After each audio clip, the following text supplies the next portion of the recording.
اعوذ باللہ من الشیطان الرجیم بسم اللہ الرحمن الرحیم یا ایہا الناس إن كنتم في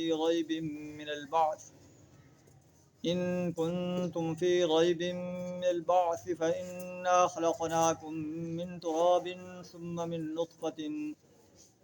ثم من علقة ثم من مضغة مخلقة وغير مخلقة لنبين لكم ونقر في الأرحام ما نشاء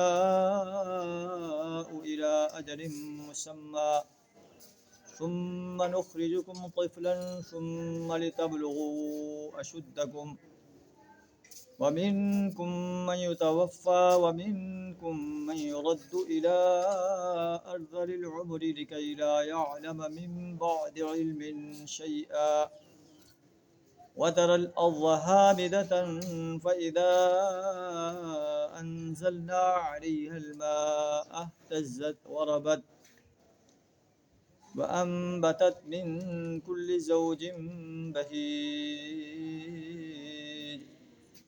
ذلك بأن الله هو الحق وأنه يحيي الموتى وأنه على كل شيء قدير وأن الساعة آتية لا ريب فيها وأن الله يبعث من في القبور صدق اللہ العظیم۔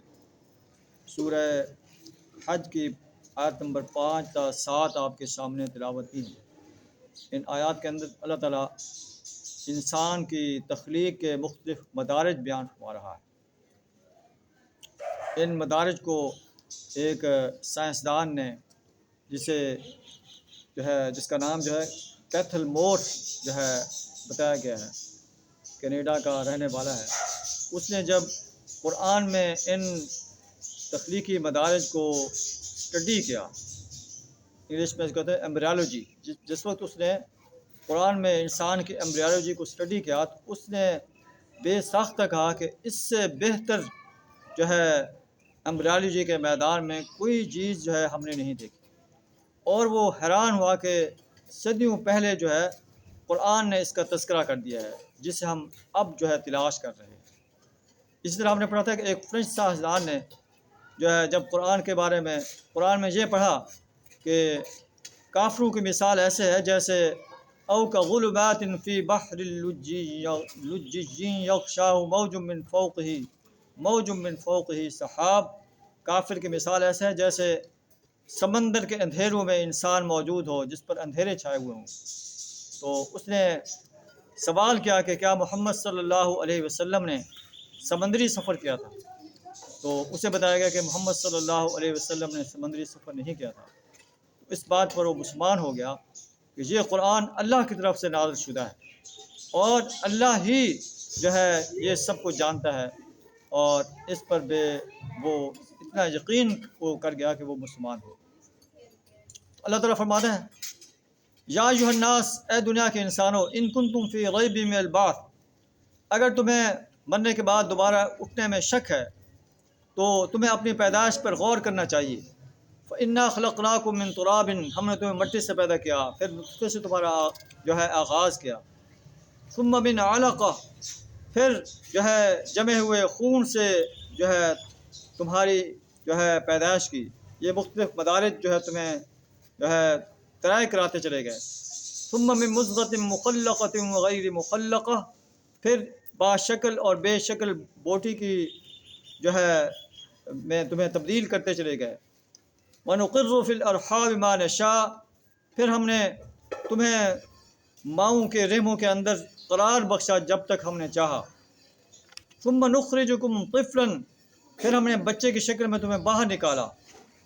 ثُمَّ لِتَبْلُغُوا أَشُدَّكُمْ، پھر تم مختلف مدارج طے کرتے ہوئے جوانی کو پہنچے۔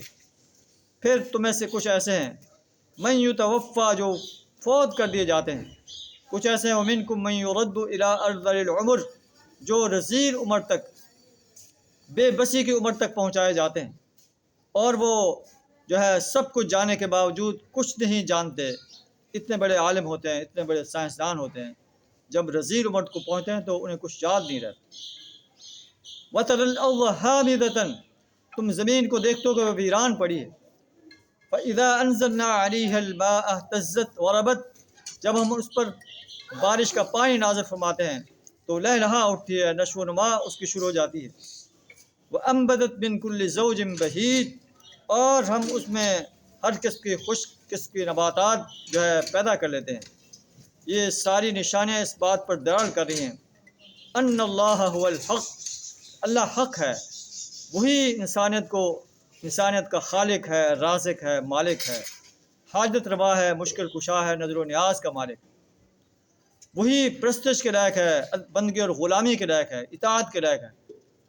وہی اس لائق ہے کہ اس کی حاکمیت کو مانا جائے، اس کے حکم کو مانا جائے، اس کی حاکمیت کو اس سرزمین پر قائم کیا جائے۔ ذَلِكَ بِأَنَّ اللَّهَ هُوَ الْحَقُّ، یہ دلائل اس بات پر جو ہے وضاحت کر رہے ہیں اللہ ہی حق ہے۔ اَنَّهُ يُحْيِي الْمَوْتَى، وہی مردہ انسانوں کو زندہ کرے گا۔ کفار مکہ کہتے تھے کہ جب ہم مر جائیں گے ہمیں کون زندہ کرے گا؟ اللہ فرماتا ہے کہ اللہ ہی زندہ کرے گا، جس نے تمہیں پہلے پیدا کیا ہے۔ تمہاری مختلف جو ہے تخلیق کے بعد اتنے مدارج تمہیں طے کرتے ہوئے اتنا بڑا انسان بنایا ہے، وہ تمہیں دنیا سے ختم کر کے دوبارہ پیدا کر سکتا ہے اور تم سے تمہارا حساب لے سکتا ہے۔ وَأَنَّهُ عَلَىٰ كُلِّ شَيْءٍ قَدِيرٌ، اور وہ ہر چیز پر قادر ہے۔